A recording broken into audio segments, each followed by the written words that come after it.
Haïti lan zone. Yo pour là.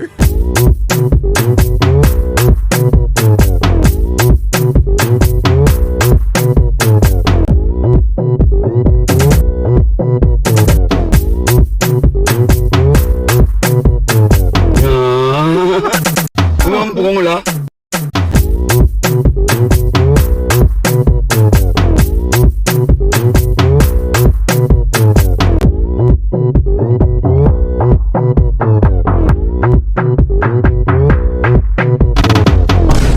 Robens Haïti lan zone.